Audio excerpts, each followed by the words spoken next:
U.S. House Speaker Kevin McCarthy met with Taiwanese President Tsai Ing-wen in California on Wednesday. They expressed a sense of mutual support and cooperation through their statements. Tsai thanked the U.S. Congress for standing by Taiwan when democracy was under threat.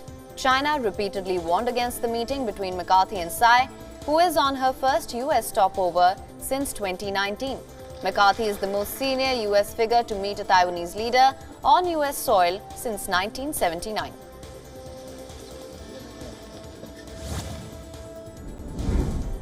Less than 48 hours after his historic court appearance, former President Donald Trump called on Republicans in Congress to slash funding for the U.S. Justice Department and the FBI.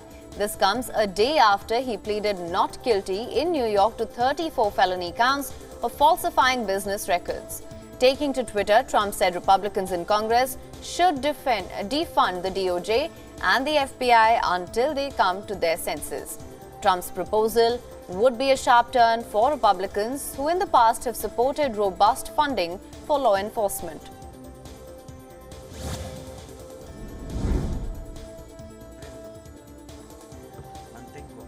Mexico's president said that he opposed the criminal charges filed against former U.S. President Donald Trump.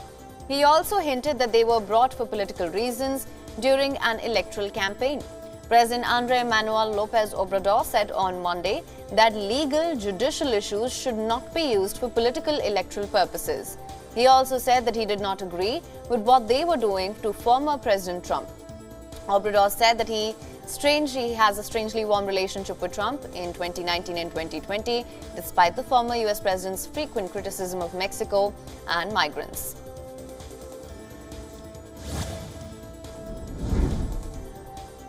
Protests are breaking out across Argentina. Workers' groups blocked roads leading to Argentina's capital Buenos Aires on Wednesday. Protesters demanded jobs and protest against a deal with the International Monetary Fund. Demonstrators also drew focus on poverty, which affects nearly half of the population, and the soaring inflation. Nearly 18.6 million people in Argentina are unable to cover their basic food needs with the salaries. Annual inflation had reached 102.5% in February. That's the first time it has hit triple digits since 1991.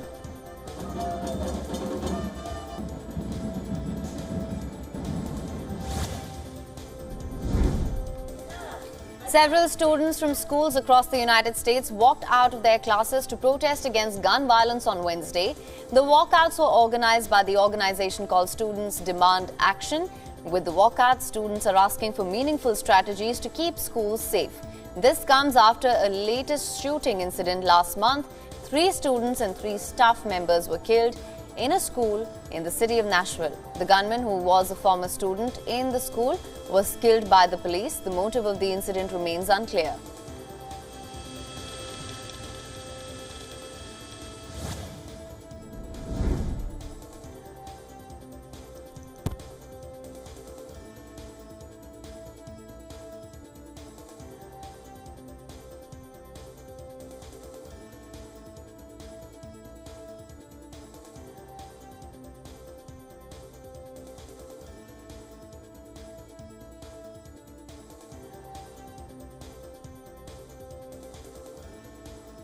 A 25-year-old Brazilian was arrested after he went into a daycare center with an axe and killed 4 children. This incident took place at a daycare center in the state of Santa Catarina. Officials who arrested him said that he had previous run-ins with law enforcement officers.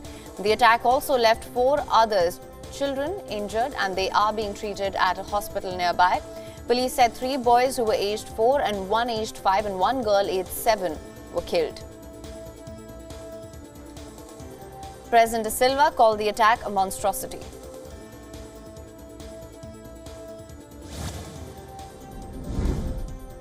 Palestinians protested against clashes between Israeli police and Palestinians at Jerusalem's Al-Aqsa Mosque. Protesters were seen waving Hamas flags, carrying placards and burning tires in Gaza.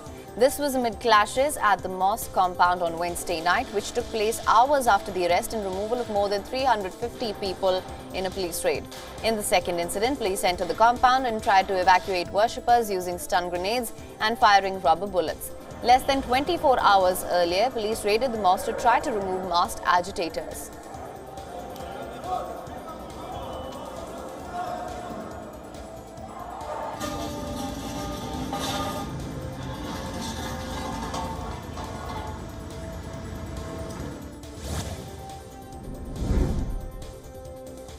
Russian President Vladimir Putin welcomed his Belarusian counterpart Alexander Lukashenko to Moscow on Wednesday for 2 days of talks. However, both men steered clear of the conflict in Ukraine. While making their opening remarks, a Kremlin spokesperson said the two leaders would discuss Lukashenko's call for an immediate ceasefire in Ukraine. This comes after Putin said he would deploy tactical nuclear weapons in Belarus. Russia and Belarus are formerly part of a union state, a borderless union, an alliance between the two former Soviet republics.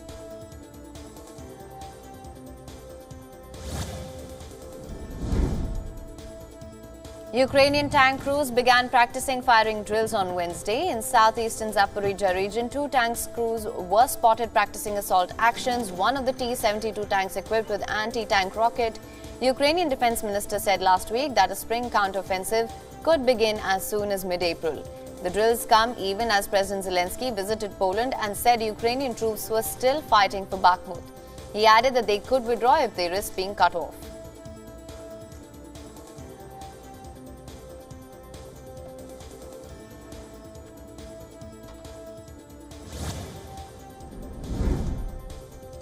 Ukrainian President Vladimir Zelensky said during his trip to Warsaw that Poland would help form a coalition of Western powers to supply warplanes to Ukraine. Zelensky said Russia would not defeat Europe while Ukraine and Poland were working closely together. Polish President said Russia had committed war crimes in Ukraine, which must be punished. Warsaw is a close ally of Kiev and it garners support in the West to supply main battle tanks to Ukraine.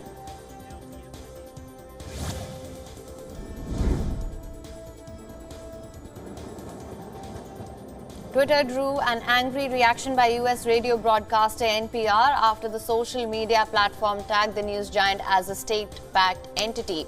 This comes days after Elon Musk-owned Twitter stripped the New York Times of its verified status on the platform, the first sign of Musk's updated policies for news media. According to Twitter policy, the decisions will de-amplify tweets from both companies, limiting their reach on the platform that remains a major communication tool for media outlets, celebrities, and officials.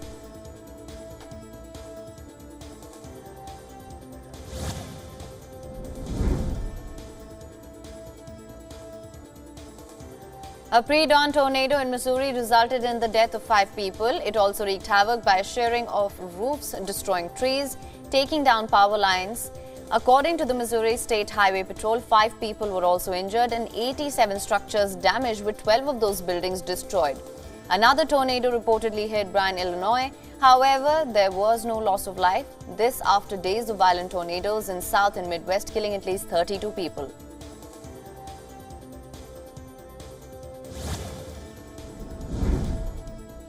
Parts of Serbia were covered in snow on Wednesday after a cold weather storm swept through the Western Balkans. This is an unusual occurrence of wintry weather in spring in the region. Due to snow, several roads have been blocked in central Serbia and emergency services are struggling to clean up and maintain traffic in some areas. According to officials, some 450 households were left without power. Forecasters have predicted higher temperatures for today.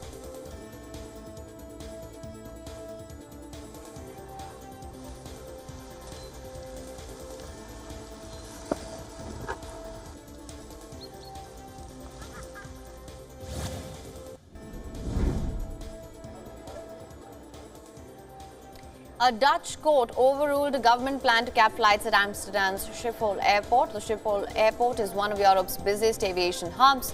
The decision is a blow to the government's efforts to reduce CO2 emissions and noise pollution.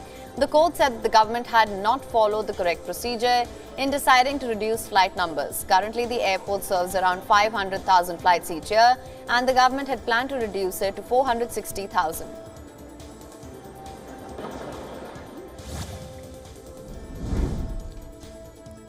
A recent study has revealed ice sheets can collapse at 600 meters a day, far faster than recorded before. Most previous estimates of the rate of ice sheet collapse have come from satellite data, which has been collected for about 50 years. The new study says the 600 meter per day prediction is up 20 times faster than the speediest retreat recorded previously. Scientists said this was a warning from the past for today's world, in which the climate crisis is eroding ice sheets.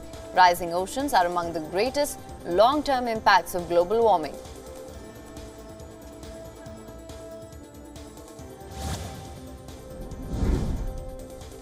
Thousands of cannabis stalls have popped up along the streets of Bangkok in tourist spots since last year, but Thailand is still struggling with creating a framework to legalize cannabis.